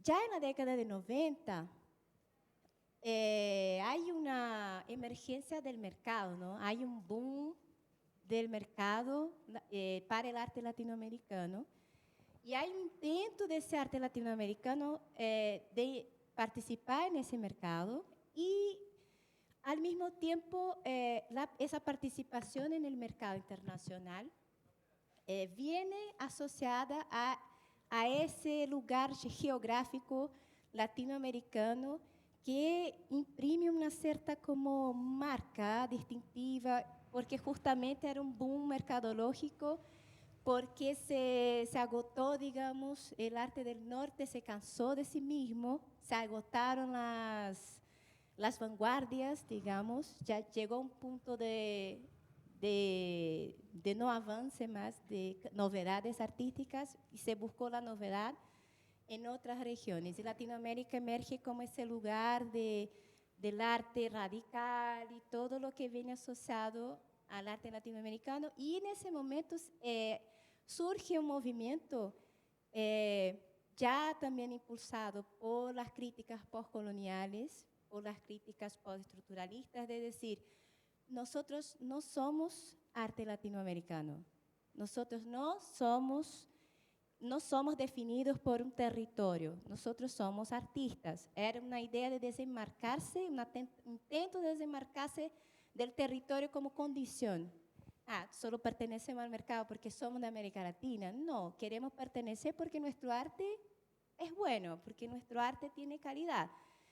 Y ahí Joaquín Barrientos identifica lo que él dice, que eso fue una fase post-marginal, en el sentido de que se buscaba desenmarcarse de ese lugar de la marginalidad y participar con igualdad de condiciones, digamos, estéticas del mercado internacional, del circuito internacional. Y ahí yo tomé la libertad de decir que en vez de post-marginal era como un intento de post-identidad, de buscar producir más allá de esa identificación. Ya, voy a hacer solo una cosita y muestro las imágenes. Bueno, entonces en la década de 2010, más específicamente, hay una especie de retorno a la cuestión de la identidad, especialmente vinculada al cuerpo y al territorio, y cuestiones como el antropoceno como una especie de condición contemporánea de que se descubrió, nos dimos cuenta en cuanto especie que nuestra acción está produciendo un nuevo cambio de era geológica, que los biólogos están llamando de antropoceno. Darnos cuenta de eso ha estado produciendo una serie de nuevos imaginarios disidentes, estoy llamando así, imaginarios disidentes, que se están articulando con otros, que son imaginarios, por ejemplo, de los pueblos originarios, como el buen vivir, y poniendo en cuestión la misma idea de humanidad, de la diferenciación entre naturaleza y cultura, por ejemplo. Todos esos cambios se devuelven al arte y se expresan en nuevas producciones que no niegan más la identidad, que no niegan más el cuerpo, sino que lo reivindican, pero de manera distinta, por ejemplo, a cómo se lo reivindicó la feminista en los años 70, desde otros paradigmas, digamos. Y lo que quería... Aldo, ¿puedes pasar, por favor? Algunas preguntas que yo quería poner, solamente como preguntas mismo. Entonces podríamos hablar de un nuevo arte disidente. Yo he escuchado que algunos teóricos hablan de ese nuevo arte como arte ONG. Incluso esa fue una de las críticas a la reciente documenta de Kassel, que parecía una reunión de ONG, porque hay una serie de trabajos que proponen temáticas políticas contingentes desde perspectivas estéticas bastante colaborativas, sin autoría. Entonces, muchos colectivos en la Bienal de la Documenta, por ejemplo, por eso dijeron que la Documenta fue como una reunión de ONG, por ejemplo. Pero más que eso, yo pienso, por ejemplo, acá en Chile, se están generando nuevas imágenes de la disidencia que figuran, ¿no? que ponen en imágenes estos cambios de imaginarios colectivos, pero a través de un contexto propio chileno, donde el periférico, la idea de periferia, de pertenecer a la periferia, cobra bastante importancia. Bueno, para mostrar una imagen, no voy a mostrar todas porque no tengo más tiempo, pero para mostrar una imagen, para mí esa imagen de la llegada de esa performance de la Sheryl Linet, llegada latinoamericana, es bastante impactante porque es una imagen que, por ejemplo, desde la perspectiva del feminismo, el feminismo, digamos así, clásico, teórico, el feminismo existencialista de Simone de Beauvoir pasó toda la vida diciendo que ser mujer no era una condición biológica, sino cultural. Una especie de negar el cuerpo para decir que ese cuerpo era culturalmente constituido. Y aquí, en esa performance, ellas están poniendo en juego y en evidencia una nueva reflexión feminista que es heredera, por ejemplo, de Michel Foucault, que habla de biopoder, de Donna Haraway, que también hace muchas relaciones entre el cuerpo, lo biológico y lo político, y una especie de reflexión también hay una teórica que se llama Rosy Braidotti, que ella plantea lo poshumano como una posibilidad teórica, en el sentido de no el poshumano del idiota de Elon Musk, que quiere como hacer el download del cerebro en una computadora. No ese tipo de poshumanidad, pero una poshumanidad en el sentido de que la categoría humano hay que ser repensada, porque esa categoría humano foi criada dentro de uma perspectiva filosófica moderna que separa esse humano de todo lo demás. Esse humano parece existir em um mundo transcendente, quando, na verdade, o humano é constituído em um flujo contínuo com o não humano. E, además, ojo, lo humano ni siquiera significa que todos los seres humanos son considerados humanos. que hay varios seres humanos que no caben en esa categoría de humano. Y me encanta ese trabajo de ellas porque ellas dicen que eligieron esa figura de la yeguada para hacer una referencia a las yeguas que eran traídas a Chile para servir de matrices. Entonces eran animales que eran explotados para el transporte, para reproducir otros animales. Y es una especie de volver a poner el cuerpo en ese lugar de evidencia de nuevo. Ellas son mujeres, ellas son cuerpo. Y además tienen un fuerte apelo sexual en esa imagen, que también es otra cosa que a veces parece que queda un poco apagado en las discusiones del feminismo. Pero sí, la sexualidad femenina es someramente controlada, medida, censurada. Entonces, ellas reivindican en el medio de la calle, en el espacio público, como Marcel estaba comentando, que el arte en el espacio público cobra otra importancia, ejerce otro tipo de impacto. Ellas en el espacio público ponen el cuerpo de la mujer en evidencia, y un cuerpo animalizado, un cuerpo híbrido, ¿no? Entonces, bueno, como ya pasé mi tiempo, les quiero solamente agradecer de nuevo a Marcel muchísimo por todo el apoyo y la parcería de siempre. Y también agradecer a ustedes que estuvieron acá hoy día acompañando. Y voy a dejar la palabra a mi amiga Yasmín, que ella va a cerrar la mesa. Gracias, muchas gracias. Yo creo que tenemos unos minutos para preguntas. ¿Ya? ¿Podría? Bueno, yo aprovecho mi condición de moderadora para empezar las preguntas, mas antes agradecer enormemente las ponencias. Creo que yo en verdad tengo un montón de cosas que preguntar, así que intentaré hacer una para cada uno. Ya. Marcela, a mí me gustaría preguntar, desde esa perspectiva dialógica y afectiva del museo, ¿cómo ustedes han pensado la actualización de la narrativa de la revuelta después de todo lo que pasó, del rechazo, ya que el nombre estallido se vincula a un momento sociohistórico específico, pero se actualiza a cada manifestación en las calles? Así que me gustaría pensar en ese proceso de actualización constante que ustedes han desarrollado. Te agradezco, Yasmín, Eso. tu pregunta, porque es muy pertinente, da una constante interrogante que nos plantean respecto a este contexto situacional post plebiscito de salida, y la verdad que nosotros tenemos la convicción plena de que el propósito de esta construcción de memoria y de estas instancias de vinculación con diversas comunidades, colectividades, de puentes que se han tendido con diversos territorios, está más activa que nunca, ¿ya?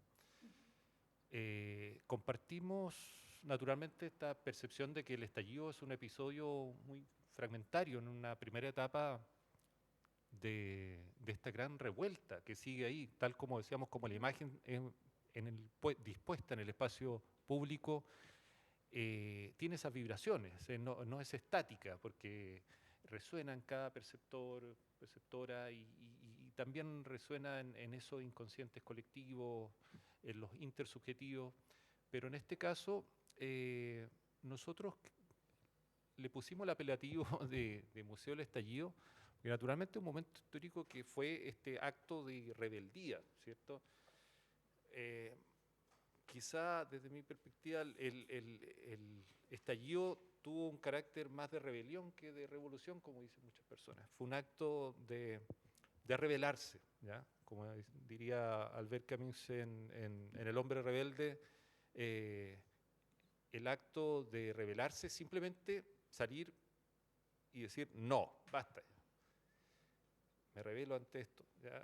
pero todavía eso no presupone quizá un modelo, una propuesta de mejoría, simplemente decir un basta ya. Entonces, ese acto para nosotros tiene mucho sentido por la pertinencia que tuvo un momento histórico y que realmente tomamos conciencia, ahora que lo vemos hacia atrás, de que es posible, en la medida que el pueblo entero se alce y se exprese a través de diversas manifestaciones, tal como decía Rodrigo, los procesos de estetización, de expresiones, parece un tremendo aporte también su presentación por lo que conlleva, también otra serie de expresiones más disruptivas, como decía también los procesos de iconoclasia, que obviamente generaron mucha tensión también en círculos de defensores acérrimos de ejercicios de patrimonialización tradicional.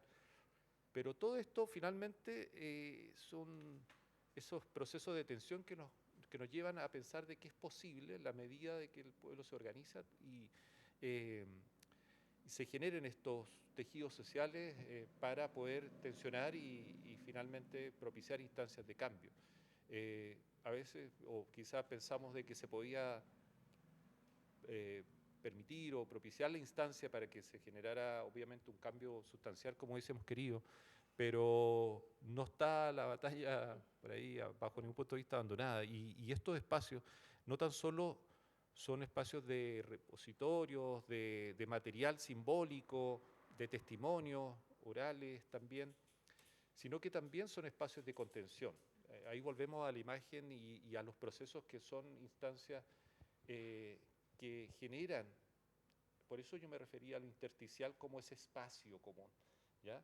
Nosotros hablamos de lo relacional apropiándonos de ciertos preceptos del ejercicio de la psicoterapia psicoanalítica, por ejemplo. Cuando en el proceso psicoterapéutico hay una relación en un espacio común, no hay jerarquías, no hay, ¿ya? Y esa dinámica es la que pretendemos que prevalezca, por lo tanto sostenerla es clave en este minuto, porque si bien es cierto hay mucha desesperanza, mucha frustración en muchas personas que llegan para acá, incluso lloran porque dicen, qué hermoso todo esto, pero no sirvió para nada. O sea, es lamentable, pero es muy reiterada, pero ahí viene ese ejercicio de consuelo, de contención, desde la palabra, de decir, no está todo perdido, se han fortalecido muchísimos de los vínculos territoriales, de las instancias de participación ciudadana en distintos ejercicios de asamblea, y eso se han fortalecido y se tomó conciencia de la importancia que implica. Entonces, todos sentimos que en ese sentido el museo, mientras cumpla ese propósito de instancia dinamizadora y de integradora, de contención, también de un espacio, un refugio de resistencia para todas las voces, polifonías de lucha persistente, vamos a mantenernos activos y activas acá. Dale. Sin duda, muchas gracias, Marcel. Bueno, voy a hacer una pregunta a Rodrigo y una a Raiza muy rápidamente para abrir la palabra a ustedes. Para Rodrigo, me gustaría preguntar sobre esa batalla pública que es la estetización de las protestas. Por ejemplo, nosotros estamos viviendo en Brasil ahora un momento de batalla de signos, que es la batalla vinculada al nacional, que es una batalla de la estética nacionalista, que fue cooptada por la derecha, pero los signos de la izquierda son distintos y ahí hay una batalla bastante calorosa. Y a mí me gustaría preguntar en ese marco de signos de derecha y izquierda, sobre si usted llegó a identificar ese movimiento de estetización de las protestas por el campo de la derecha, porque me acuerdo, yo vivía acá en Chile mientras pasó el estallido, y me acuerdo que tenía una estética específica también, si puedes comentar sobre eso desde otra perspectiva. Y para la Raiza, me gustaría preguntar y escuchar un poquito más, porque te terminó el tiempo, así que voy a preguntar en ese sentido que cómo la producción artística contemporánea que usted identificó como post-marginal, a mí me gustó ese concepto, actualiza esa noción de mitos y magias que fue rechazada en los 70 por la Comisión Chilena, por los comisarios chilenos de la Bienal. Entonces, si usted identifica una actualización de ese concepto más general a partir de lo contemporáneo.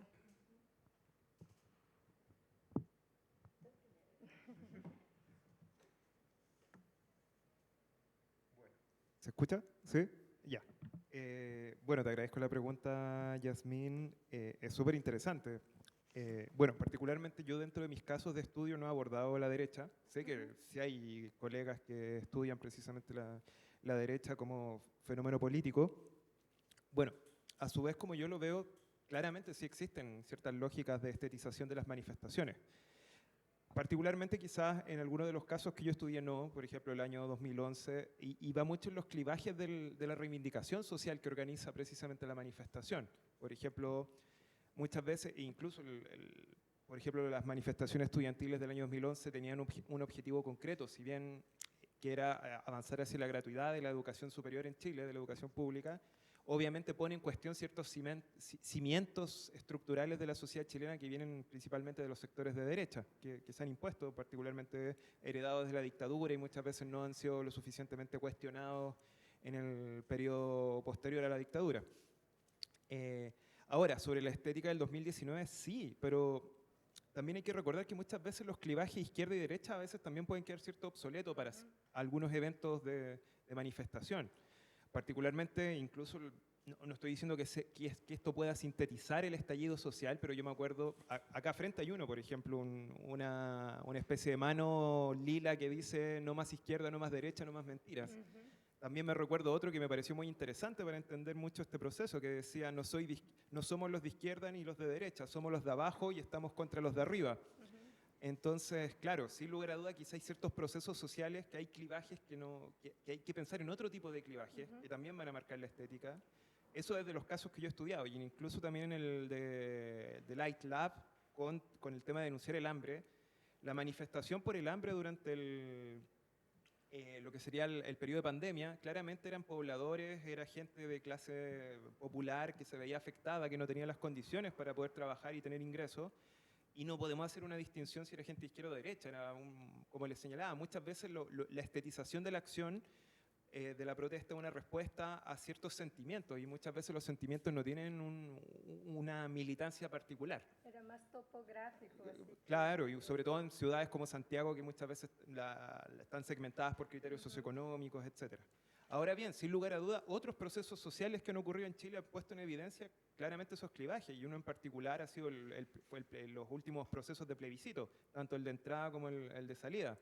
También las últimas elecciones presidenciales. Sin lugar a duda ahí se repite, y un fenómeno que se repite en muchos países, particularmente en países latinoamericanos, en cómo ciertos elementos nacionales, el apoyo, por ejemplo, a la policía, etcétera, están resguardados por un cierto sector, y a su vez, no sé, la diversidad, la tolerancia, el poner en evidencia, no sé, identidades como las indígenas, etcétera, las diversidades sexuales son representadas y defendidas por otro tipo de sector político.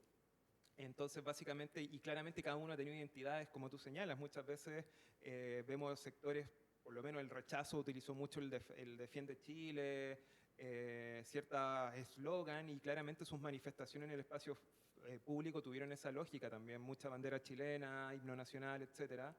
Mientras que por el otro lado, claro, la estética de la opción de la prueba de una nueva constitución iba mucho más en una continuidad de lo que habíamos visto como estética del proceso de octubre, incluyendo precisamente esta lógica de diversidad, de estetización mucho más carnavalesca, de incluir las diversidades, de hacer lo alegórico y lo lúdico en el acto de manifestante.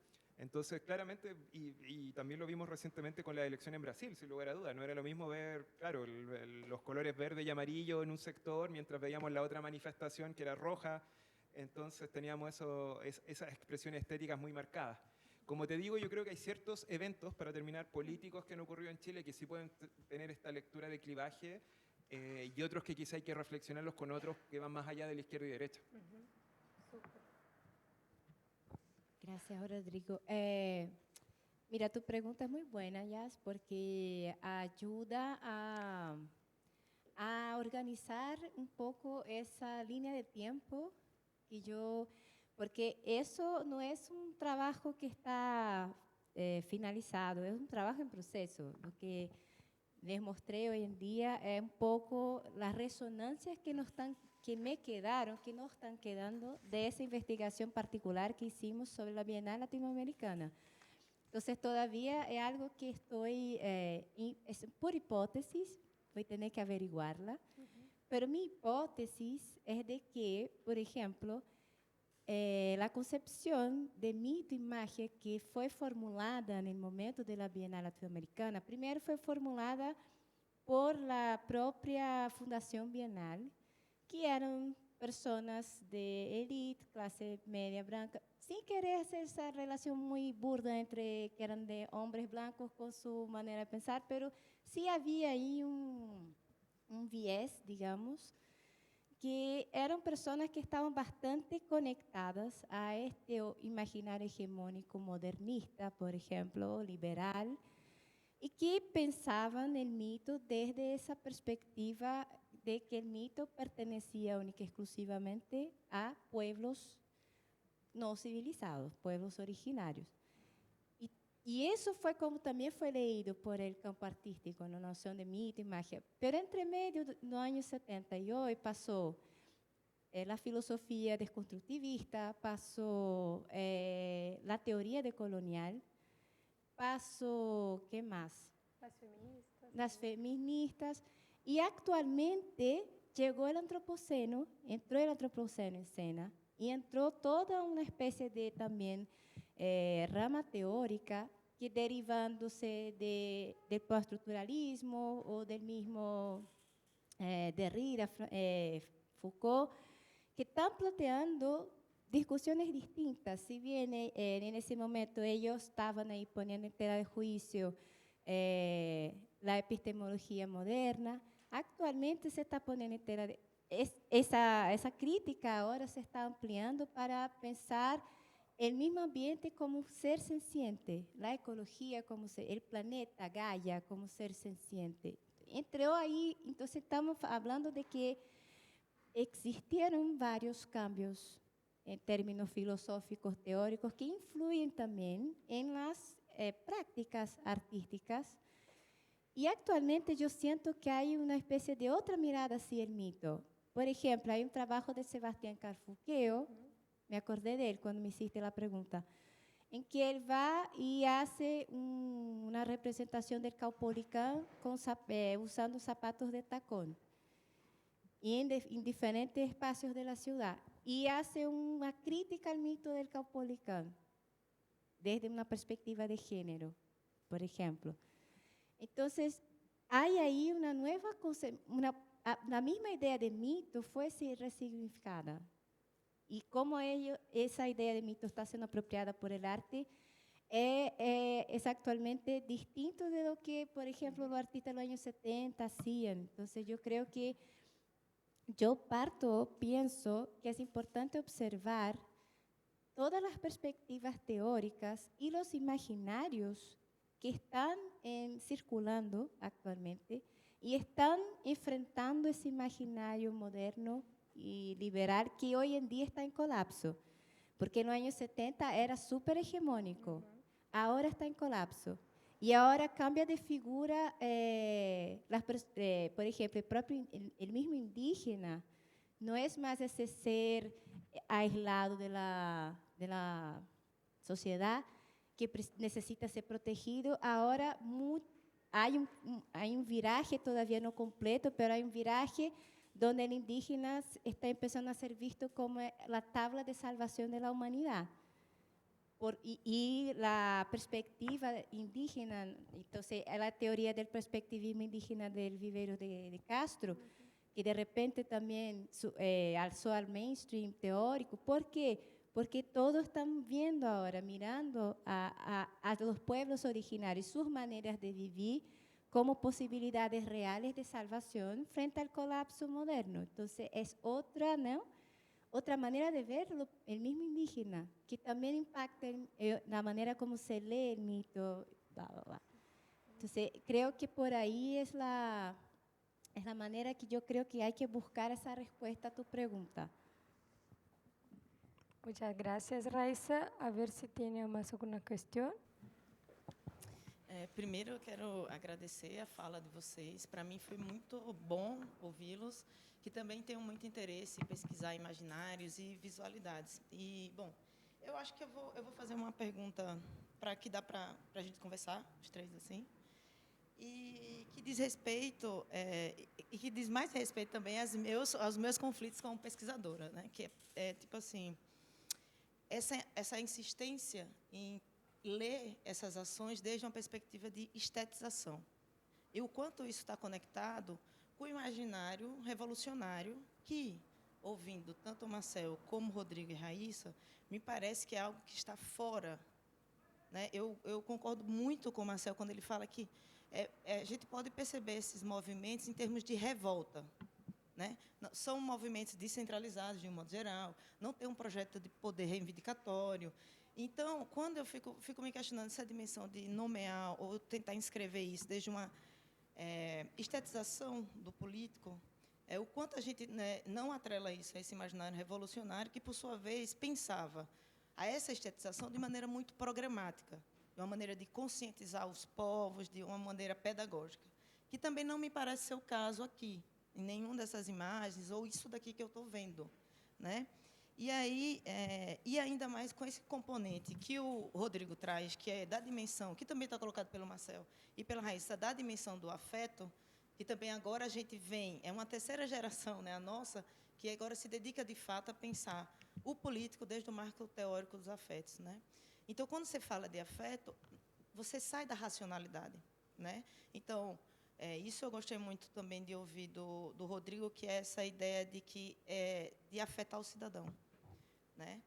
E aí eu fico pensando também nisso, né, em termos de a dimensão de contra-institucional dessas ações, né, um não para a política racional, um não para as instituições políticas, enfim, e o quanto isso está engendrando um outro tipo de política da imagem, né?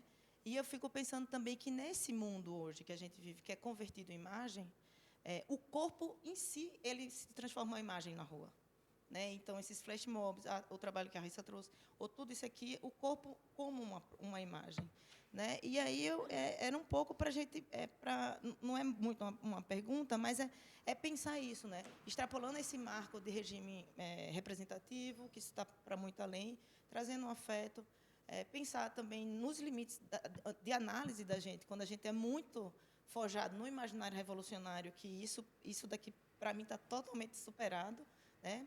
Os artistas contemporâneos, muitos ainda usam esse imaginário revolucionário e pautou durante as vanguardas o que é o político na arte. Mas isso que eu vejo aqui, ou que eu vi que vocês apresentaram, algumas coisas que eu conheço, está para muito além, muito mais assim, em termos de uma radicalidade, de uma presença muito mais contundente do que atrelada a certas tradições, né? E daí era um pouco para ouvir vocês sobre isso, né? Será que a gente... Eu fico muito desconfiada de pensar isso em termos de estetização, sabe? Eu não sei, visualidades da revolta, eu achei bem interessante também o tema, né?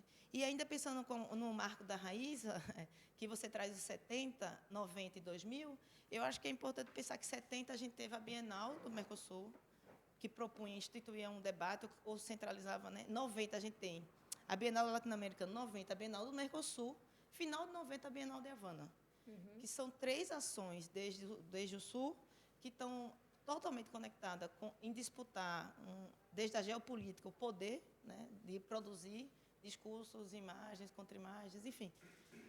Bom, isso para a gente conversar mesmo, enfim. Não sei se isso... Bom, era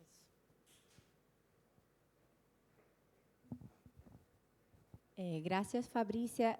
No sé si los chilenohablantes pudieron entender Sí. ¿Se entendió lo que ella, más o menos, más o menos? Ella plantea, por ejemplo, que a ella le parece complejo hablar de estetización. Ella prefiere pensar desde otros marcos las imágenes producidas en contextos de revueltas sociales, etcétera. Y ella pone eso como propone eso como una especie de provocación para un debate. Si nosotros que estamos acá consideramos que es válida esa noción de estetización, porque según ella esa noción está muy vinculada a un imaginario que ella llama de revolucionario, que determina bastante lo que es la imagen política en el arte. Canalizado para projeto de poder, para tipo a Revolução Marx. E isso significa dizer que a imagem vem a reboque. Eso, porque, claro, dentro del imaginario revolucionario, la imagen es soporte para algo que es mayor. Entonces, ella plantea justamente el camino reverso, como la imagen teniendo su propia política. También quizás Marcel podría hablar porque la Fabricia también comenta justamente de ese carácter performativo de la imagen, como que tú planteas también en tu... Eso. Pero si quiere empezar, ahí creo que yo voy solo a empezar porque al final ella me hizo como una pregunta, no una pregunta, pero un comentario que es súper bueno. Que claro, en los años 90 emergen tanto la Bienal de Mercosur como la Bienal de Habana, y yo creo que eso complementa lo que estaba diciendo con relación al boom del mercado, y es un súper buen dato, y es bastante decidor de ese momento en el arte, donde lo latinoamericano pasa a tener evidencia, y es súper bueno observar con qué discursos, ¿no?, estos eventos fueron creados. Y eso es una tarea, por ejemplo, de investigación que tú me diste, que yo la voy a hacer ahora. Mirar los primeros catálogos y mirar ese discurso inaugural. ¿Cómo se planteaban estos eventos con relación al arte y la región? Eso es un súper buen dato de investigación. Así que te agradezco porque ahora lo voy a hacer. Ah, gracias. Yo voy a pasar ahora a Rodrigo Marcel, si quiere. Bueno, sí, me parece muy interesante la pregunta. No es la primera vez que me toca precisamente y creo que uno de los elementos de por qué emerge esto es porque depende mucho de la disciplina en la cual uno aborda. Yo, por ejemplo, para mí el concepto de estetización de las manifestaciones yo lo abordo desde la ciencia política y la sociología política, pero me ha tocado estar en presentaciones en las cuales estoy hablando con gente que viene desde la filosofía y la estética propiamente como rama filosófica, y claramente lo que él entiende por estetización no es lo mismo de lo que yo entiendo. También podemos ver con alguien que trabaja desde el arte y la curatoría, no es lo mismo como yo lo entiendo. Pero a lo que voy, hay unos elementos que me parecieron muy interesantes, porque tú lo que rescataste precisamente es cómo, y es lo que pone en relieve, porque yo veo que hay una estetización de la manifestación actual en Chile, que es distinta a lo que existía previamente, que es lo que tú señalabas como la estetización militante, podríamos decir, cómo los partidos políticos, la militancia tradicional, utilizaba lo estético con fines pedagógicos, se podría decir, como tú mismo señalaste. Y por otra parte, que también había una funcionalidad del arte hacia lo que era la institucionalidad política, sin lugar a duda. Podemos pensar lo que eran las relaciones, no sé, Frida Kahlo, Partido Comunista, etc. Para el caso chileno, y lo que yo he estudiado sobre los casos que les mostré particularmente, hay que partir de la base que hay una crisis de representación política. No sé cómo estará sucediendo en Brasil, pero por lo menos en Chile los partidos políticos, las instituciones como el Senado, la Cámara de Diputados, el Parlamento, etcétera, son instituciones con muy baja aprobación ciudadana. Normalmente la gente actualmente en Chile no está militando en partidos, se declara o apolítica, si bien puede decirse soy de izquierda o de derecha, pero no tengo un partido que me represente muchas veces.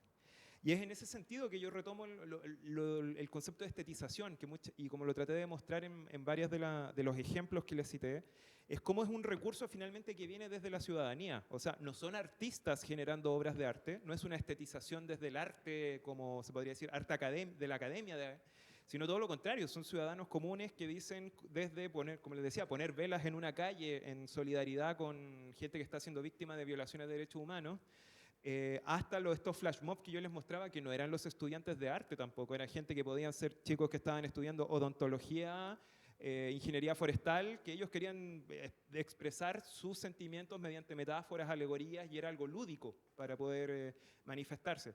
Como yo les señalaba, yo creo que precisamente esta estetización de las manifestaciones ciudadanas actualmente está caracterizada por una parte porque no es un acto artístico propiamente tal hecho por artistas para la ciudadanía, sino que es la ciudadanía que trata de expresar sus emociones, y tampoco es en función de una política partidista tradicional como la concebimos, sino todo lo contrario, es una respuesta precisamente a que como ya no tenemos una institucionalidad política o partidista que nos represente, buscamos otras salidas para expresar nuestros descontentos, nuestros sentimientos, y lo estético emerge precisamente como una forma de manifestar sentimientos, lo cual, por ejemplo, puede ser tanto más válido, por ejemplo, que votar en una elección o, como yo les señalo, qué sé yo, militar, etcétera. Entonces yo creo que esa es un poco la diferencia y desde donde yo me posiciono para entender lo estético en las manifestaciones.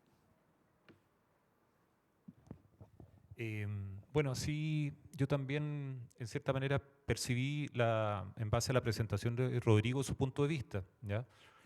Y ahora me queda aún más claro. Desde la perspectiva, por lo menos yo puedo hablar desde el análisis de la perspectiva de un esteta, que es mi área de formación en el ámbito de la filosofía. Básicamente los procesos, si uno ha de definir procesos de estetización, vienen desde el ejercicio crítico o incluso del ejercicio, si uno quiere, curatorial. No son preceptos que fundan o promueven el ejercicio creativo, no obstante sea de artistas o de la ciudadanía. O sea, no hay una predisposición a reunirse y generar y decir, bueno, vamos a hacer una acción transgresora en algún aspecto, pero en un lenguaje que tienda a esta estetización, sino que yo creo que más bien esas expresiones, sobre todo cuando emergen de voluntades colectivas, tienen primero un propósito común, muchas veces tienen una relación transgeneracional que responde a ciertas necesidades que se han detectado en un grupo etario y sobre todo con problemáticas relacionadas con temas educativos, como decía Rodrigo, o temas de enfoque de género, de problemáticas. Entonces, de alguna manera, el acto de reunirse es un acto disruptivo, tal como en otro plano puede ser bastante más fuerte una acción iconoclasta hacia un monumento, pero en este caso el disponer en tensión el espacio público para generar una acción, tanto como las proyecciones y Light Lab, como el acto del performance y la coreografía colectiva, responden a un acto de una expresión concienzuada de reunirse, de establecer a través de un código común del lenguaje. Pero yo creo que los procesos de definir como su génesis o base, fundamento estético, conceptual, vienen después en los análisis, ¿ya? Creo que yo me apego mucho más a lo que planteaba desde la perspectiva que la imagen o las acciones performáticas, la propia imagen, por eso lo definía como una acción performática del momento que se dispone en el espacio público, son instancias que generan vibración. Como generan vibración, inmediatamente resuenan en nuestro interior tal como energías y no tan solo se comunican con nuestra memoria personal, lo que nos ha acontecido, lo que nos ha afectado en nuestro transitar como individuo, sino que también, por eso aludía, de que pasa a conectarse con esos vínculos intersubjetivos. Y a eso me refería cuando hablaba de que para mí es más pertinente explicarlo, graficarlo a través de los procesos psicoterapéuticos. O sea, yo soy, entre otras cosas, psicoterapeuta a través del arte. Y uno entiende los procesos de cómo se transfieren ciertas huellas, improntas de distintas personas, emociones, en el papel o en el lugar que sea a través del modelado de alguna figura, porque finalmente esa creación, ese proceso relacional se genera en un espacio común, ¿ya? Inmediatamente, mi manera de interpretarlo no es a través de una especie de codificación cerrada, sino que básicamente es a partir de la instancia relacional que se genera y los códigos que emergen de esa intersubjetividad, ¿ya? De esos inconscientes colectivos que uno reúne y que finalmente cruza. Y por eso que los procesos psicoterapéuticos se hacen también desde una mirada idealmente colectiva. Entonces, y por último, referirme al lamentable uso de los recursos, ya lo decíamos hace un ratito con Raiza a propósito de la exposición de ayer, entiendo que se hablaba que muchos procesos de greenwashing o limpieza de imagen de ejercicios de, digamos, de dominio, hegemonía política o grupos oligárquicos ocupan los recursos también estéticos desde el lenguaje propio de la publicidad para generar, digamos, mensajes subyacentes de adoctrinamiento, o sea, finalmente.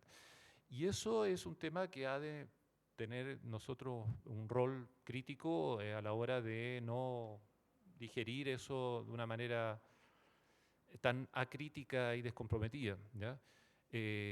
Procesos que limpiaban ejercicios totalmente de violación a los derechos humanos a partir de validar acciones culturales, aparentemente de generar espacios para promoción de educación, talleres, oficios, no es más que en muchos casos un ejercicio desde la perspectiva de lo político para poner una cortina de humo, ¿ya? Y es ahí donde los sujetos, los ciudadanos debemos adoptar una postura bastante más crítica, ¿ya? Desde esa perspectiva. Así que, bueno, eso es básicamente lo que podría, desde mi plano, aportar. Bueno, muchísimas gracias. Entonces voy cerrando la mesa por la hora. A mí me gustaría agradecer enormemente la presencia de la Raiza, de Rodrigo, que aceptó la invitación, y agradecer más aún Marcel por la conferencia, pero también por abrir las puertas para nosotros, por la posibilidad de estar acá hoy día.